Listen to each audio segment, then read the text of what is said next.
Hey, what's going on, my friend? Welcome back. Now we're here to talk about after closing and the exit strategy. Okay, so this is important. Once you close on your first deal, already think about your next deal. As I mentioned before in a prior video, you're only as good as your last deal. Okay, so you always want to be focused on the next one. Don't just say, "Oh, I closed on my first deal. Take a nice trip, kick back, relax, sip a pina colada." No, you can do that short period. As I mentioned, with your first check, you want to give it away, invest it into charitable reasons, be generous. Second check, have fun.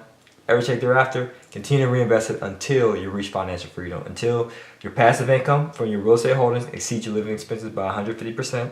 That's the power formula. Then you can say, I can eat my earnings, okay? But always be thinking about your next deal, okay? Because I want you to stay in grind mode.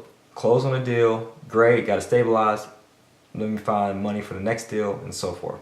You always want to keep doing that, and that's how you'll always build a greater portfolio. And every time you close a deal, update your personal financial statement and update your creed. So you say, oh, my first deal, second deal, third deal, fourth deal by the end of this year, and you continue to do that. And redo this chapter, find more money, find more deals. So make sure you go over that chapter as well. Because you'll realize after you close on your deal, you might forget some of the stuff like, oh yeah, what contingencies I gotta put in place? Oh yeah, how do I find more real estate agents? Oh yeah, how do I do the due diligence again? How do I perform the cash flow analysis? So you want to make sure you continue to go over this program over and over to brainwash yourself for success. Because once you go through each step of this program, you might realize, oh, I forgot. Oh man, and you don't want that to happen. That actually happened to a student of mine, a coaching student. She had a property in the contract, and she didn't put the contingency on there about the property inspection. So when she got a property inspection done, she said, oh, there's a lot of stuff wrong with it. I wanted to back out the deal, but I couldn't. And when I tried to, they said I had to forfeit my earnest money deposit. And she put $3,000. And I told her, hey, you should have a maximum $2,000. You need to have a due diligence period. Did you forget to read that in the Total Evil package? Remember on that chapter I talked about due diligence? She said, oh yeah, I forgot. So I want to make sure you don't forget. Go over this material constantly to make sure you don't neglect to include important things, especially contingencies, like she neglected to put in there. So I want that same thing to happen to you. And again, if you need someone else to look at your deals from another set of eyes, you can use your accountability partners, you can use people in your networking event, and of course you can use us, 100% Finance, if you sign up for the one-on-one coaching program. Because I don't want you to make that fatal mistake, I meant to say. So make sure your previous deal is stabilized before you move on to the next deal. I mentioned that before. Schedule quarterly to look at all deals' profitability and physical health and strategize. So I said check the physical health twice a month. That's the property inspection. Sorry, twice a year. I said that's around the spring as well as the fall time. But you also want to check out quarterly the financials. Meaning, let me look at Smith Street. Let me look at the rents, the revenue, and so forth. Okay, everything's good. Oh, hold on. Why is it that I've noticed something? I have a repair allowance of 10%, but the water bill keeps going higher and higher. I wonder why that is. You know what? Let me check the units and see, the unit 3 in Smith Street actually had a running toilet. That's why the water is high. The tenant may not be familiar with a running toilet and may not care, may not voice it to you. But instead of waiting 6 months, if you were to check the financials every 3 months, every quarter, then you might say, oh man, this is a good thing I caught this. So I have to wait 6 months to fix it. I caught it in the first quarter. Okay, so you want to make sure you take a look. Or you might realize this too, man, I keep putting a Band-Aid on this water heater over and over. You know what? It might just be better in the long run for me just to replace it. Instead of me keep repairing it, keep trying to put a Band-Aid on it, let me just fix it. Get something brand new. Okay, so you can only make those analysis if you're actually checking the financials. Or the rents. Oh man, I realized the rent has been extremely high. Oh, it's because these tenants, they're doing this, or we had the water, or we had the... So you want to make sure you check the income, the expenses, the financial and the physical due diligence throughout. You want to check out the profitability and the fiscal health, and then strategize and share this with your partners on what you should do moving forward, especially year 4. When you have seller financing 5 years, you might want to say year 4, do we have enough to pay out the seller financing through the savings? Can we do a refinance? If so, let's see what that's looking like, and maybe we can sell it at a profit too. Okay, excellent. And actively have a plan to exit expensive financing, cash out, refinance, as I just mentioned, cash flow and reinvestment, debt service reserves, rent increases, lowering expenses, asking for extensions. So that's another thing. When you request seller financing or you have a private money lender and they're giving you an interest-only loan using a promissory note, you want to make sure you have a contingency saying, hey, if need be, let's extend this financing. You might want to have that hard money too, so that, hey, if I'm not able to satisfy this loan amount once the maturity date hits, then just do me a favor. Let's just extend it. Now, if I have to pay extra interest rate, extra point, that's 1% of the amount of money you borrow, or if I have to pay penalties or extra fees, so be it. But let's outline that. Just case, worst case scenario, I can exit out this financing, and I had to push it along further. So you want to have extensions in those financing contracts. And selling the property, you might want to consider selling the property as well to have an exit plan once this expensive financing matures. Whether it's business credit, seller financing, private money, and so forth. And if you don't need it, don't eat it. Reinvest your cash flow to pay down the debt, especially if you're buying the property by yourself. When you get that cash flow, again, I said the first check, be generous. Second check, have fun with it. Every check thereafter, reinvest it, reinvest it, reinvest it. So it could be a snowball effect. You don't need to eat your cash flow right now while you have your 9 to 5. You only eat your cash flow when? After you satisfy the power formula and you reach your financial freedom goal.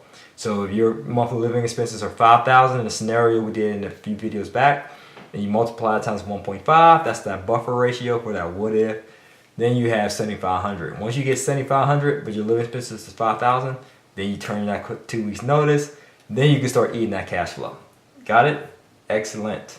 And hopefully you'll be able to, exit the 9 to 5. And automate your bills, meaning if you have business credit cards, you're paying water bills on certain properties, taxes, if you don't have an escrow, because with commercials sometimes they don't escrow it, it's just how it is. So just make sure you automate your bills through your online bill pay, not through your bank, but still check the bills nonetheless. Still check your credit card statements, because I've seen that happen to me. I'll get a late pay because I will forget that a particular credit card has an annual fee. And so I might just pay the minimum payment and forget to pay the annual fee. And then they'll say, oh, that's late. And me not checking it because I had on automatic bill pay. Oh, it's late another month. Oh, it's late another month. So make sure you still check your bills to the point you can hire someone to check them for you. And that's what I do now. I hire someone to pay all my property related bills and also to pay my credit card bills. I have a lot of credit cards. You've seen them.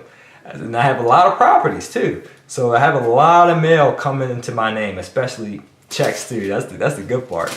But the bills, you need someone to manage those payments.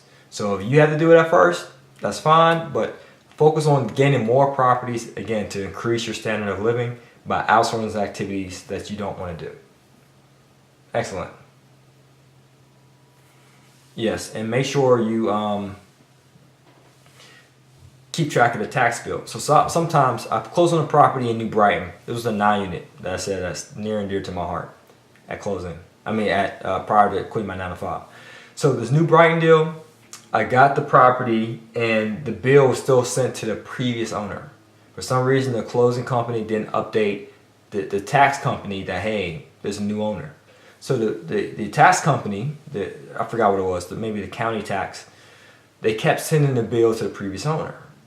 And then if they finally found out that I owned it, they sent the bill to me and saying that it was in arrears. And I'm thinking, what? It's not my fault because y'all didn't notify me. They said, well, you did buy the property, right? Yes. You did know that you had to pay taxes on the property. Yes. So shouldn't you have done the research and the investigation to find out why you weren't getting a tax bill? And I thought, yes. So it's inexcusable. You have to pay this delinquent tax bill plus penalties and interest. So what I'm saying is, everything as an entrepreneur is your fault. Again, I learned this stuff the hard way. And being that it's my fault, guess what? I can provide a solution. So every time I close on the property, I make sure that the taxes, insurance, and everything gets updated with the new owner and new mailing address. So that was one situation happened there. And prior to quitting my 9 to 5, I bought a 4-unit. This is the one with the tanning salon. They had 3 residential and 1 commercial tenant, which is the tanning salon. I bought the property, and unfortunately, after buying the property, I neglected to update my new mailing address. So the water company was still sending the bills to my P.O. box in New York City. And I now live in Atlanta. So I've been living in Atlanta. The water didn't get cut off. I eventually told them, hey, I changed the addresses. It might have been prior to me relocating to Atlanta, but shortly after. And I was paying a water bill. This was in 2014. In 2017, I kid you not, I received 2 collections. 2 collections on my credit report with this 9-unit under contract that we just closed in November of 2017. I'm trying to show you. I received 2 collections on my FICO score as a result of a delinquent bill in 2014 that was going to my P.O. box in New York. And I'm calling the collection company like, what is this? And they're saying, oh, because it was going to your P.O. box. I'm like, I moved. They're like, and? We just happened to find you out 3 years later in 2017 and got that stuff on my credit report. Just to be transparent. So I got the collections, but you see here, I got these things deleted though. Both my reports from this one is from TransUnion. You see that? I gotta delete it. So I gotta delete it though. So that's one for TransUnion. This is Experian right here. And look at the bottom.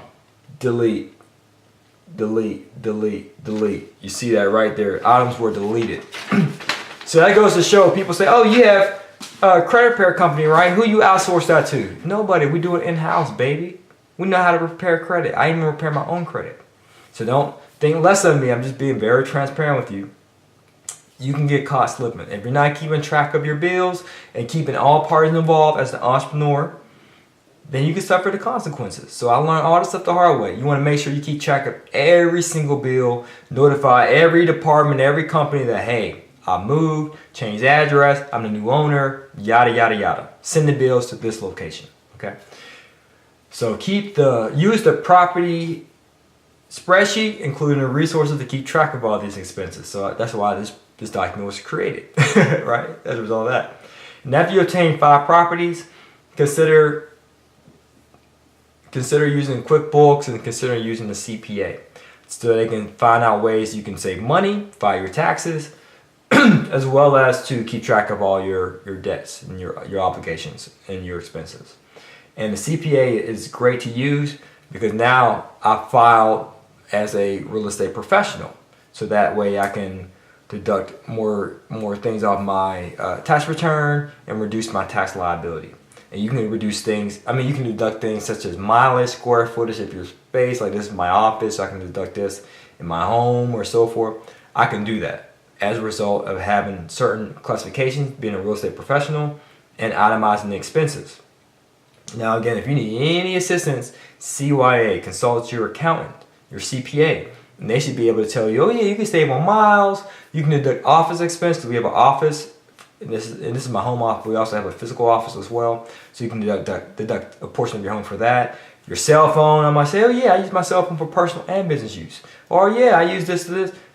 Reach out to your CPA to see how you can save money and reduce your tax liability, even accelerate depreciation. So if you realize, hey, I'm gonna sell a property before 27 years, because you can deduct 27.5 years for commercial properties or residential properties, even more for commercial. I think it's like 30 years, but it's just depreciation is a phantom expense on your taxes.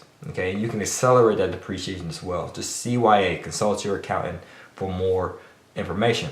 And again, update your personal financial statement and your CREED after every deal you close. If you say, hey, I closed my first deal December 2018, I'm gonna write second deal. And my personal financial statement, I needed $7,500 to quit my job. But I just closed on a single family that's giving me $500 a month in cash flow. Now I'm updating my personal financial statement, my financial freedom goal. Now I only need $7,000 to go. close on a 9 unit, get 800. Now I need 6,200 to go until the point it gets to 0. Now again, 7,500 may seem like a huge amount for passive income. Having 50 units in your portfolio may seem like a lot, but trust me, the multifamily is the fastest way to financial freedom. You will get there slowly but surely. Just keep the faith and believe in yourself. Don't doubt it. You can work it. Work the plan and make the plan go to work. Okay, that's how you say it. Plan to work and then work the plan. There you go. Now, next thing, reinvest your cash flow, your reserves, etc., to pay down debt, repair your credit, as well as to fund your deals. Yes, I said this many times, but I want you to understand this in its entirety. That cash flow is not for you. It's only your reward after you have achieved financial freedom. So if you didn't achieve financial freedom, continue to use it as a tool to help perfect your credit, to help fund your deals and pay down debt, more expensive debt. And then, like I said, celebrate your success. Play a bigger game. And go over the financial freedom principles and the resources. Celebrate your success using your second month of pay, just the cash flow. So you close on a deal in January, February, you get your first rents, let's say. That's you donate that. Trust me, because you want to give a signal to the universe that you live in a world of abundance. The people who live in a world of abundance, they give money. They're generous to charitable contributions, nonprofits, and so forth. They're blessed to be a blessing. So be a blessing to someone else, especially someone else in need. Second month, so you said January closed, February got rent. You've been generous to your charitable contributions. And then the next month, which is March, then you use that cash flow from the rent you received to have fun. Have a night out on the town, go to a nice restaurant, buy a nice toy for yourself, improve your standard of living with that cash flow, whatever it is. Enjoy it. Celebrate your success with your family, your friends, or your support group, your accountability partners. With us, with 100% Finance, once you close on a deal, place on the Facebook group so we can celebrate your success with you and give you the accolades, the round of applause, the praise that you need. Because as an entrepreneur, no one's like being your boss, patting you on the back saying, way to go, great job. You missed out on that. As an entrepreneur, I have no one holding me accountable. There's no one on this earth that can call me their boss. Or I can call my boss, I should say. No one. But I have to make sure that I celebrate my own success with my accountability partners and networking people and my friends. Just to say, hey, well, I did a good job. I need to celebrate that. Okay? And check out the financial freedom and all principles, and always think about playing a bigger game. Again, don't just get stuck with wholesaling. Don't just get stuck with single family or duplexes or just one particular market. Always focus on how you can play a bigger game. So if you say, hey, there's nothing but single family in my market, I want to do multifamily, then you might want to say, okay, I need to explore a different market. Or, hey, how can I play a bigger game? I want to do more deals, but the New York area was too expensive for me. How can I make it work? Or how can I invest out of state? Or how can I raise more capital? So that's what, by me thinking about a bigger game, that's how I came across investing out of state, using business funding and creative financing. So if I wasn't focused on playing a bigger game, I would not have discovered another market or investing in multifamily properties or learning the ins and outs of creative financing.